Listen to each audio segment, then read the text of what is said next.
শেখ হাসিনাকে দেশে ফেরাতে ভারতকে চিঠি পাঠিয়েছে পররাষ্ট্র মন্ত্রণালয়। সোমবার দুপুরে গণমাধ্যমকে দেয়া এ তথ্য জানিয়েছেন পররাষ্ট্র উপদেষ্টা মোহাম্মদ তৌহিদ হোসেন। তিনি বলেন, সাবেক প্রধানমন্ত্রীকে নোট ভার্বাল দিয়ে জানিয়েছি, আমরা তাকে যে বিচার ব্যবস্থার জন্য ফেরত চেয়েছি এটা আমরা তাদের জানিয়েছি। এ বিষয়ে আমরা ভারতকে নোট ভার্বাল পাঠিয়েছি।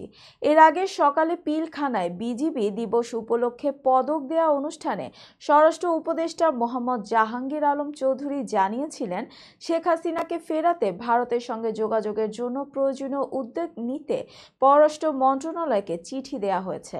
বন্দি প্রত্যর্পণ চুক্তি অনুযায়ী তাকে ফেরানো যাবে। কোনো উপায়ে শেখ হাসিনাকে ফেরত পাঠানো হবে জানতে চাইলে সাংবাদিকদের তিনি বলেন, আমাদের সঙ্গে ভারতের বন্দি বিনিময় চুক্তি রয়েছে। বন্দি বিনিময় চুক্তি অনুযায়ী তাকে ফেরানো যাবে। উল্লেখ্য, জুলাই-আগস্টের গণহত্যার মামলায় গত 17 অক্টোবর শেখ হাসিনার বিরুদ্ধে গ্রেফতারি পরোয়ানা জারি করেন আন্তর্জাতিক অপরাধ ট্রাইব্যুনাল। এরপর তাকে দেশে ফেরাতে শুরু হয় নানা আইনি পদক্ষেপ।